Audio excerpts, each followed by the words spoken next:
1923, Rav Meir Shapiro Zatzal, who was the Rosh Yeshiva of Yeshivas Chachmei Lublin, introduced the concept of the Daf Hayomi at the first Knessia Gedola in Vienna. The learning of the Daf Hayomi would serve as a unifying force, connecting Yidden around the globe. Regardless of where a Jew would find himself, he would always be able to connect with other Yidden who were likewise involved with the same limud. Such a program would ensure that no section of Shas would ever be forgotten.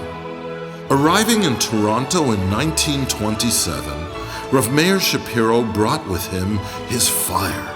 Finding the small fledgling Kehila at its earliest stages, he ignited within it the desire to remain connected to the Devar Hashem through Limud HaTorah. Organizing an official group, the first Toronto Daf Yomi Chabura was formed. After the war, a dedicated group of the Sheiros HaPleita expanded the Daf Yomi initiative. At a time when many of Achenu B'nai Israel were ready to cast off the yoke of Torah and Yiddishkeit in search of a new beginning, these staunch heroes remained steadfast. Gathering together on a daily basis, they continued the legacy of Ki lo tishachach mipi zara. After a number of years, due to the unwavering efforts of these great men, yeshivos and kollalim were established, raising our community to new heights of Torah greatness. Throughout all of the decades, a steady fixture, which remained constant, has been the learning of the Daf Hayomi.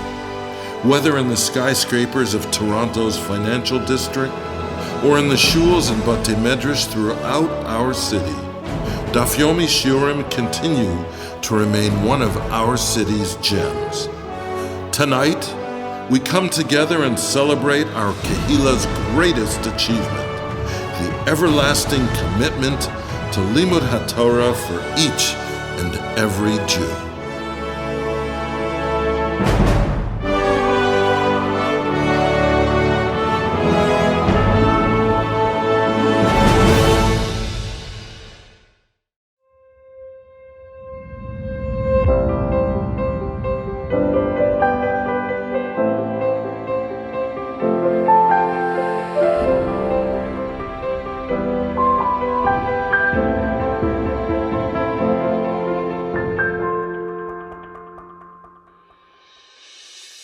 You go to Israel, you go to Europe, you go to Africa, you go wherever you go to America, Canada, you always, wherever you go, there's Daf Yomi Shurim, there's people learning Daf Yomi.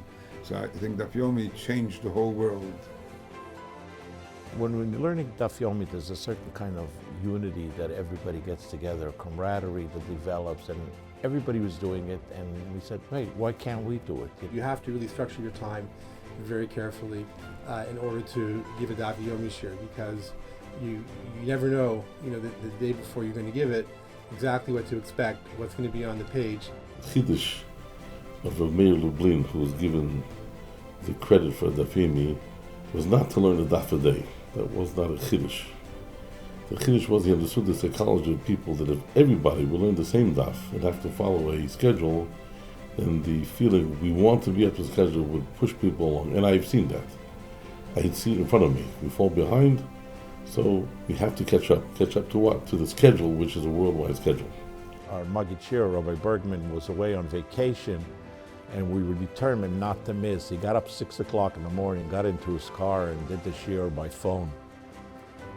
For us, that was really showed commitment. Someone who commits to Daf Yomi day in and day out, either it's Ben Azmanim or Yom Tov or even Tisha B'Av, the consistency of Talmud Torah must impact the one who learns it and the entire family. My wife, throughout many years when we were younger and doing lots of carpool, really was Moser Nefesh to get up early in the morning so that I could go teach the daf, and she would do carpool for the children. And in that respect, we were all doing the daf together as a family. It is something which is, once you start, then you will not let it go. You're so attached that you want to keep up. So Mikik lift up And it's 3 plus Grecian.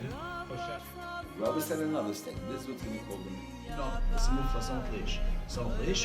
Today, everyone has so many tirdis and everyone is legitimately very busy. But when you know you have to meet the goal, somehow you do it. If there's an opportunity to say, it's late at night or whatever it is, I'm traveling, I'm doing something else, make the time and recognize that if you make a commitment to Daf Yomi, you have to make that time to keep going, to keep it consistent, because otherwise it is very difficult. Any Magid Shir who commits himself to giving the Daf Yomi is a hero. He's somebody who wants to make sure that his students have learned the Daf, and he puts in all that effort to prepare and to give the Shir. That's really a hero. The hero for me in Daf Yomi, there's not even a hesitation, is our Magid Shir, Ari Brown. He is so well prepared, and he's one of these Magidei Shir, and we have a very active Shir. It's not just sitting and listening. Everybody throws in comments, and we have some very capable Talmidei Chachamim, and he manages to deal with the questions. When people ask stupid questions, he makes them sound smart. And it's just a pleasure to have somebody, and because he's so clear on the knowledge of the daf, you don't get knocked off your game when everybody's asking questions. It's just amazing. My personal hero of the daf is Rabbi Aryeh Rosenberg, Zichrono Livracha, who just recently passed away, just weeks away from the Siyum that we're about to partake in. Because Rabbi Rosenberg had studied in yeshivas in Hungary and Czechoslovakia before the war, there was a certain Girsa Diankusa, a memory of the Gemara that he had studied in his youth in Europe that is very rare to find among people today, because we're losing those survivors who came over from Europe. And when we lose that person, we feel that great sense of loss because we know it will never be replaced. My father started the Daf Yomi. He convinced Rabbi Hirschman of the Koilel, the Baal Batim of the city, need a proper Daf Yomi shir to go to. That Daf Yomi shir is still going on today. Maybe in 1972, Moshe Zolti got on my case that we should have a Daf Yomi. There was no official Daf Yomi at the time. Moshe Zolti himself used to come every day at 6:30, and just before the end, he would go back to run up to the Agudat Dam Shachris.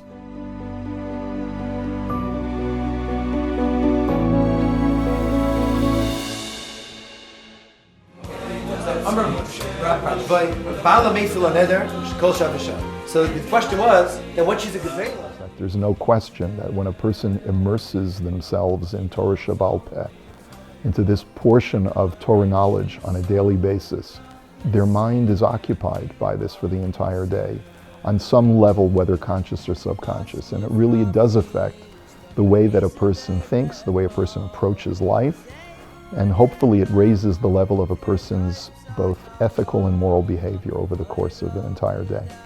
Learning the daf has made me realize what I'm capable in terms of learning. And you have that motivation of knowing that you have to finish this daf, you have to catch up with the daf, whatever it is, and you put in the extra time, you realize that you can push yourself more than you thought you could. I travel a lot for business, and I can't switch off my phone before downloading the latest stuff onto my phone before switching off. And also I've got to schlep around my very thick art scroll Gemara wherever I travel. What makes the daf different is that one is connecting on a very real level with hundreds of thousands of other people throughout the world who are studying the exact same page on the exact same day. You run after Daf Yomi, Daf Yomi is always running away from you. The next Daf, trying to catch up. You're perpetual running to try to catch up. That's a gewaltige Zach. You never catch up. It's always, you catch up today, tomorrow you have to run again. If you learn Daf Yomi, that gives us a constant review. And of course, if a person knows the Gemara of Yud Beis, he knows the Gemara of Beis better. If a person knows the Kuf Yud Beis, he knows the Yud Beis better, because ganz Shas and Chotar Kul is Chativ Achas. Meir Shapiro envisioned the situation in which Jews all over the world be learning the same daf every day. And I think you see it on a smaller scale in a shul, that you have individuals who are involved in learning Daf Yomi, coming to the same shir. It really has a ripple effect on the entire shul. And we've seen the people who have gotten the Hisayrus and the love from Torah because they knew that there was a Daf Yomi shir there after that. And obviously, the Iker Asik is not Daf Yomi per se, but being with Torah and being Mechubet to the Rebbeinu Shalom through his Torah. And Halavai v'Halavai, Klal Yisrael should continue to go upward and upward in that direction. And of course, you give a mazel tov to all those who are Siyum HaShas, and a birkas chizuk to all those who are misasek in the arrangement of this beautiful Daf Yomi Siyum.